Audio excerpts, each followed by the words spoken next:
आज है 7 अगस्त 2024। प्रातः मुरली। ओम शांति। बाप दादा मधुबन से। मीठे बच्चे, याद की यात्रा से ही तुम्हारी कमाई जमा होती है। तुम घाटे से फायदे में आते हो, विश्व की मालिक बनते हो। प्रश्न है, सत का संग तारे, कुसंग बोरे, इसका अर्थ क्या है? बाबा कहते हैं उत्तर में, जब तुम बच्चों को सत का संग अर्थात बाप का संग मिलता है, तब तुम्हारी चढ़ती कला हो जाती है।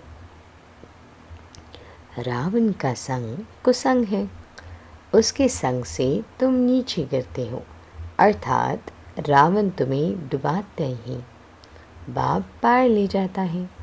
बाप की भी कमाल है, जो सेकंड में ऐसा संग देते जिससे तुम्हारी गति सदगति हो जाती है, इसलिए उसे जादूगर भी कहा जाता है। ओम शांति। ओम शांति। बाबा, बच्चे याद में बैठे थे, इसको कहा जाता है याद की यात्रा। बाप कहते हैं योग अक्षर काम में न लाओ, बाप को याद करो। बाप कहते हैं योग अक्षर काम में न लाओ, बाप को याद करो। वह है आत्माओं का बाप, परम पिता, पतित पावन। उस पतित पावन को ही याद करना है। बाप कहते हैं देह के सब संबंध छोड़े बाप को याद करो। कहते हैं ना, आप मोए मर गई दुनिया। देह सहित देह के जो भी संबंध आदि देखने में आते हैं, उनको याद नहीं करो। एक बाप को ही याद करो तो तुम्हारे पाप जल जाएंगे। तुम जन्म जन्मांतर की पाप आत्माएं हो ना। यह है ही पाप आत्माओं की दुनिया। सतयुग है पुण्य आत्माओं की दुनिया। अब पाप सब कटर पुण्य कैसे जमा हो? अब पाप सब कट कर पुण्य कैसे जमा हो? पाप की याद से ही जमा होंगे। आत्मा में मन बुद्धि है ना, तो आत्मा को बुद्धि से याद करना है। बाप कहते हैं तुम्हारे जो भी मित्र संबंधी हैं, उन सब को भूलो। वह सब एक दो को दुख देते हैं। एक पाप करते हैं जो काम कटारी चलाते हैं, दूसरा पाप फिर क्या करते हैं? जो बाप सर्व का सदगति दाता है, बच्चों को बेहद का सुख देते हैं, अर्थात स्वर्ग का मालिक बनाते हैं, उसे सर्वव्यापी कह देती हैं। यह पाठशाला है। तुम आए हो यह पढ़ने। यहाँ लक्ष्मी नारायण है तुम्हारी एम ऑब्जेक्ट। यह लक्ष्मी नारायण है तुम्हारी एम ऑब्जेक्ट, और कोई ऐसे कह न सके। तुम जानते हो अभी हमको पवित्र पवित्र दुनिया का मालिक बनना है। हम ही विश्व के मालिक थे। पूरे 5000 वर्ष हुए। देवी देवता विश्व के मालिक है ना। कितना ऊंच पद है। ज़रूर यह बाप ही बनाएंगे। बाप को ही परमात्मा कहते हैं। उनका असुल नाम है शिव। फिर बहुत नाम रख दिए हैं। जैसे बॉम्बे में बुबुलनाथ का मंदिर है, अर्थात कांटों के जंगल को फूलों का बगीचा बनाने वाला है। नहीं तो उनका असली नाम एक ही है, शिव है। इनमें प्रवेश करते हैं, इनमें यानी ब्रह्मा में, तो भी नाम शिव ही है। तुमको इन ब्रह्मा को याद नहीं करना है, यह तो देहधारी हैं। तुमको याद करना है विदेही को। तुम्हारी आत्मा पतित बनी है, उसको पावन बनाना है। कहते भी हैं महान आत्मा, पाप आत्मा। महान परमात्मा नहीं कहते हैं। अपने को परमात्मा व ईश्वर भी कोई कह न सके। कहते भी हैं महात्मा, पवित्र आत्मा। सन्यासी सन्यास करते हैं, इसलिए पवित्र आत्मा है। बाप ने समझाया है वह भी सभी पुनर्जन्म लेते हैं। देहधारियों को पुनर्जन्म ज़रूर लेना पड़ता है। कितनी को ये बात बाबा कह रही हैं। देहधारियों को पुनर्जन्म ज़रूर लेना पड़ता है। संगम युग के अंतिम जन्म का हमारा रूप होता है ब्राह्मण सो फरिश्ता। तो जब कोई फरिश्ता बनता है, फरिश्ता स्थिति को अनुभव करता है, उसके बाद उसका उस कल्प में पाठ समाप्त हो जाता है। माना कि वो परम धाम घर जाने के लिए एकदम रेडी है, कंप्लीट हो जाता है। उसके बाद फिर उस कल्प में वापस जन्म नहीं आता। तो बाबा कहते हैं इसलिए कर्मातीत का बड़ा राज है। कर्मातीत माना हम कोई भी कर्म करते हैं तो जब हम फरिश्ता स्थिति का अनुभव कर उस कर्म को करते हैं, माना उस कर्म के अनुभव माना परिणाम नाम अपमान से परे की जब स्थिति होती है, तब हम फरिश्ता स्वरूप में इस देह में रहकर भी बिना इस देह के वश होकर कर्म करते हैं। तो जब देहधारी के अनुभव नहीं तो पुनर्जन्म भी नहीं, यही आपका श्रेष्ठ अंतिम जन्म हो जाता है। देहधारियों को पुनर्जन्म ज़रूर लेना पड़ता है। विकार से जन्म लिए फिर जब बड़ी बालिंग बन जाती है तो संन्यास कर लेती हैं। देवताएं तो ऐसे नहीं करती, वह तो एवर पवित्र हैं। बाप अभी तुमको आसुरी से देवी बनाते हैं। देवी गुण धारण करने से देवी संप्रदाय बनेंगी। देवी संप्रदाय रहते हैं सतयुग में, आसुरी संप्रदाय रहते हैं कलयुग में। अभी है संगम युग, अब तुमको बाप मिला है। कहते हैं अब तुमको फिर देवी संप्रदाय बनना है ज़रूर। तुम यहाँ आए ही हो देवी संप्रदाय बनने। देवी संप्रदाय वालों को अथाह सुख है। इस दुनिया को कहा जाता है हिंसक, देवताएं हैं अहिंसक। बाप कहते हैं मीठे मीठे रूहानी बच्चों, बाप को याद करो। तुम्हारे जो गुरु लोग हैं वह भी सब देहधारी हैं। अभी तुम आत्माओं को परमात्मा बाप को याद करना है। सुख तब मिलेगा जब तुम पुण्य आत्मा बनेंगे। 84 जन्मों के बाद ही तुम पाप आत्मा बन जाती हो। अभी तुम पुण्य जमा करते हो, योग बल से पापों को ख़त्म करते हो। इस याद की यात्रा से ही तुम विश्व के मालिक बनते हो। तुम विश्व के मालिक थे तो सही ना, वह फिर कहाँ गए? यह भी बाप ही बताते हैं। तुमने 84 जन्म लिए, सूर्यवंशी चंद्रवंशी बने। कहते भी हैं भक्ति का फल भगवान देते हैं। भगवान कोई देहधारी को नहीं कहा जाता है, वह है ही निराकार शिव। उनकी शिवरात्रि मनाती हैं तो ज़रूर आती हैं ना, परंतु कहते मैं तुम्हारी सदृश जन्म नहीं लेता हूँ। मुझे शरीर का लोन लेना पड़ता है। मुझे अपना शरीर नहीं है। अगर होता तो उनका नाम होता। ब्रह्मा नाम तो इनका अपना है।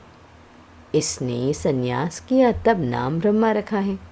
तुम हो ब्रह्मा कुमार कुमारियाँ, नहीं तो ब्रह्मा कहाँ से आया?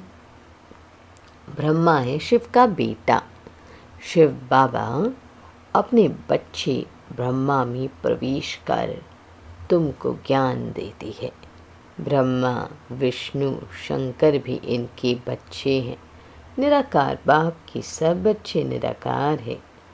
आत्माएं यहाँ आकर शरीर धारण कर पांड बजाती हैं। बाप कहते हैं मैं आता ही हूँ पतितों को पावन बनाने। मैं शरीर का लोन लेता हूँ। शिव भगवान वाच है ना।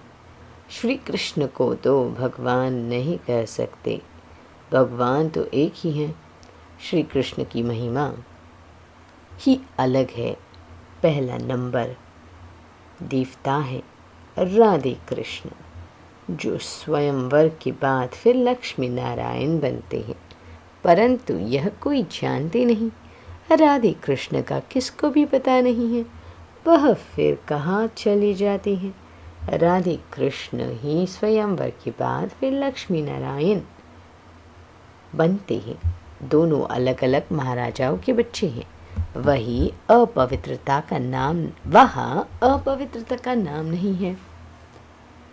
क्योंकि 5 विकार रूपी रावण ही नहीं है ही राम राज्य। अब बाप आत्माओं को कहते हैं कि मुझे याद करो तो तुम्हारे पाप कट जाएंगे। तुम सतो प्रधान थे, अब तमो प्रधान बनी हो। घाटा पड़ा है, फिर जमा करना है। भगवान को व्यापारी भी कहा जाता है। कोई विरला उससे व्यापार करे, जादूगर भी उसको कहते हैं। कमाल करते हैं जो सारी दुनिया की सदगति करते हैं, सबको मुक्ति, जीवन मुक्ति देते हैं। जादू का खेल है ना, मनुष्य मनुष्य को दे नहीं सकते। तुम 63 जन्म भक्ति करते आए हो, इस भक्ति से कोई न सदगति को पाया है? कोई है जो सदगति दे? हो नहीं सकता, एक भी वापस जा नहीं सकता। बेहद का बाप ही आकर सबको वापस ले जाते हैं। कलयुग में अनेक राजाएं हैं, बाहर तुम थोड़े राज्य करते हो, बाकी सब आत्माएं मुक्ति में चली जाती हैं। तुम जानते हो जीवन मुक्ति में वाया, अच्छा तुम जाते हो जीवन मुक्ति में वाया मुक्ति धाम। यह चक्र फिरता रहता है। अभी तुम आत्माओं को दर्शन हुआ है इस सृष्टि चक्र का, रचयिता और रचना के आदि मध्य अंत का। तुम ही इस ज्ञान से नर से नारायण बनते हो। देवताओं की राजधानी स्थापन हो रही, देवताओं की राजधानी स्थापन हो गई, फिर तुमको ज्ञान की दरकार नहीं रहेगी। भक्तों को भगवान ने फल दिया, आधा कल्प सुख का, फिर रावण राज्य में दुख शुरू होता है। आहिस्ते आहिस्ते सीढ़ी उतरते हैं। तुम सतयुग में हो तो भी एक दिन जो बीता, सीढ़ी उतरनी होती है। तुम 16 कला संपूर्ण बनते हो, फिर सीढ़ी उतरते ही रहते हो। सेकंड बाय सेकंड टिक टिक होती है, उतरते ही जाती है। समय बीतते बीतते इस जगह आकर पहुँचे हो। वहाँ भी तो ऐसे ही घड़ियाँ बीतती जाएगी। हम सीढ़ी चढ़ते हैं एकदम फट से, फिर सीढ़ी उतरनी है जू मिसल। बाप कहते हैं मैं सर्व की सदगति करने वाला हूँ। मनुष्य की सदगति कर न सके क्योंकि वह विकार से पैदा होता है, पतित है। वास्तव में श्री कृष्ण को ही सच्चा महात्मा कह सकते हैं। यह महात्मा लोग तो फिर भी विकार से जन्म ले फिर संन्यास करते हैं। वह तो है देवता, देवताएं तो सदैव पवित्र है, उनमें कोई विकार होता नहीं। उनको कहा ही जाता है निर्विकारी दुनिया, इनको कहा जाता है विकारी दुनिया। No purity. चलन कितनी खराब है। देवताओं की चलन तो बड़ी अच्छी होती है, सब उनको नमस्ते कहते हैं। कैरेक्टर्स उन्हों के अच्छे हैं, तब तो अपवित्र मनुष्य उन पवित्र देवताओं के आगे माथा टेकते हैं। अभी तुम लड़ना झगड़ना क्या क्या लगा पड़ा है, अभी तो लड़ना झगड़ना क्या क्या लगा पड़ा है, बड़ा हंगामा है। अभी तो रहने की भी जगह नहीं। चाहते हैं मनुष्य कम हो, परंतु यह तो बाप का ही काम है। सतयुग में बहुत थोड़े मनुष्य होते हैं, इतने सब शरीरों की होलिका हो जाती हैं, बाकी सब आत्माएं चली जाती हैं अपनी स्वीट होम। सजाए तो नंबरवार भोगते हैं ज़रूर। जो पूरा पुरुषार्थ कर विजयी माला का दाना बनते हैं, वह सजाओं से छूट जाते हैं। माला एक की तो नहीं होती, जिसने उन्हों को ऐसा बनाया वह है फूल। फिर है मेरू, प्रवृत्ति मार्ग है ना, तो जोड़ी की माला है, सिंगल की माला नहीं होती। सन्यासियों की माला होती नहीं, वह है निवृत्ति मार्ग। वह प्रवृत्ति मार्ग वालों को ज्ञान दे न सके। प्रवृत्ति बनने के लिए उनको है हठ का संन्यास, वह है हठ योगी। यह है राजयोगी। राजाई प्राप्त करने के लिए बाप तुमको यह राजयोग सिखलाते हैं। बाप हर 5000 वर्ष बाद आते हैं। आदकल तुम राजाई करते हो सुख में, फिर रावण राज्य में आहिस्ते आहिस्ते तुम दुखी हो जाते हो। इसको कहा जाता है सुख दुख का खेल। तुम पांडवों को जीत पहनाते हैं। अब तुम हो पंडे, घर जाने की यात्रा कराते हो। वह यात्राएं तो मनुष्य जन्म जन्मांतर करते आए हैं। अब तुम्हारी यात्रा है घर जाने की। बाप आकर सबको मुक्ति, जीवन मुक्ति का रास्ता बताते हैं। तुम जीवन मुक्ति में, बाकी सब मुक्ति में चले जाएंगे। हाहाकार के बाद फिर जय जयकार हो जाती है।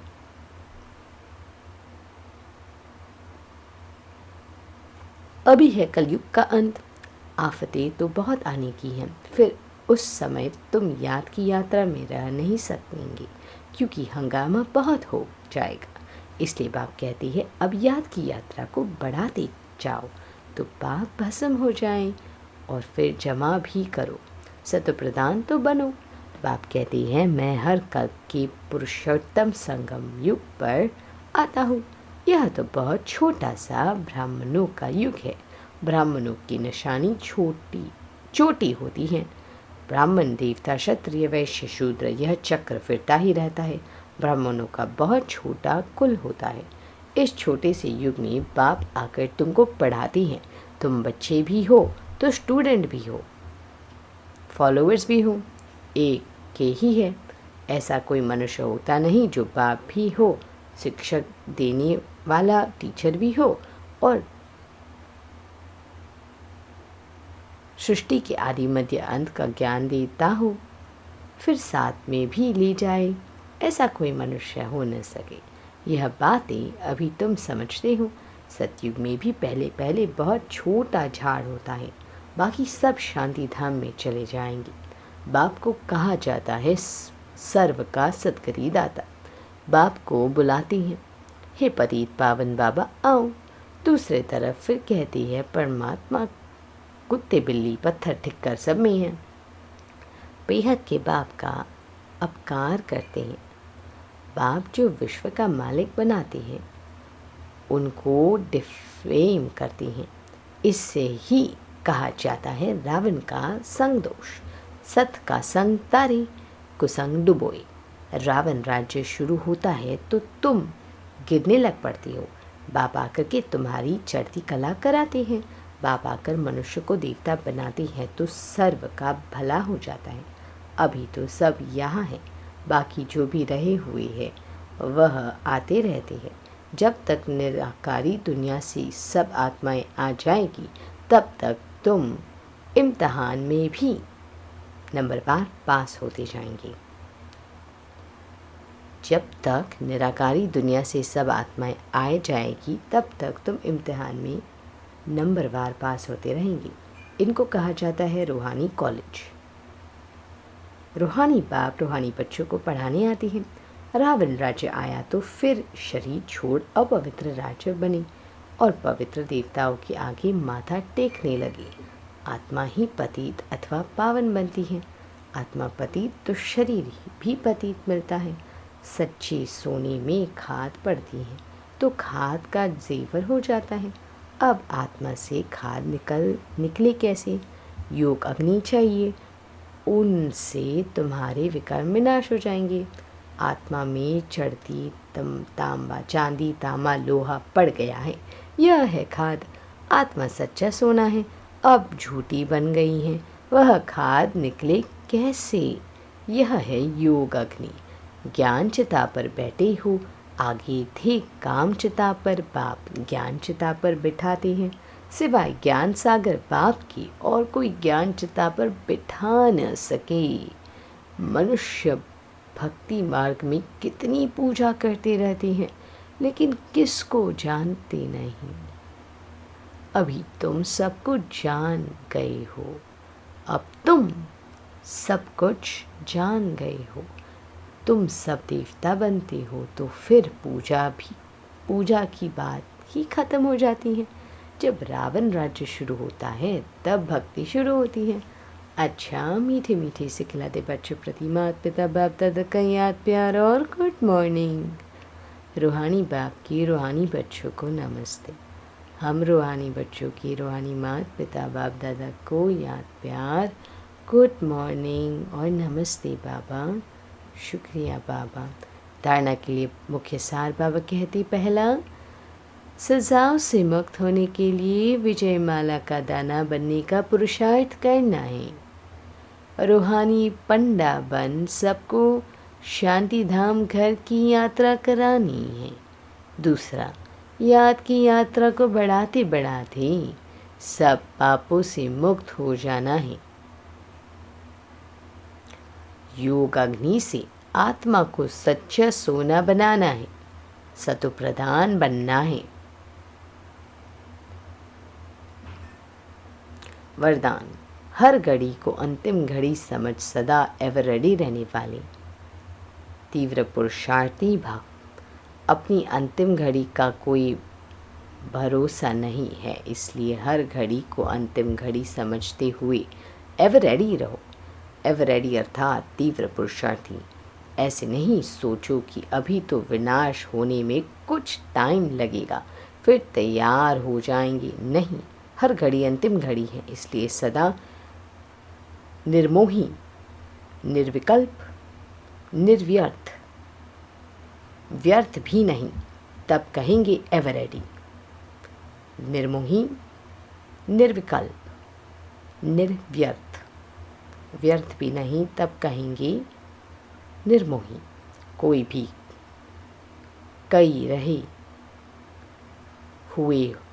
कोई भी कार्य रहे हुए हो, लेकिन अपनी स्थिति सदा उपराम हो। जो होगा वो अच्छा होगा, जो होगा वो अच्छा होगा। स्लोगन, अपने हाथ में ला उठाना भी क्रोध का अंश है। अपने हाथ में ला उठाना भी क्रोध का अंश है।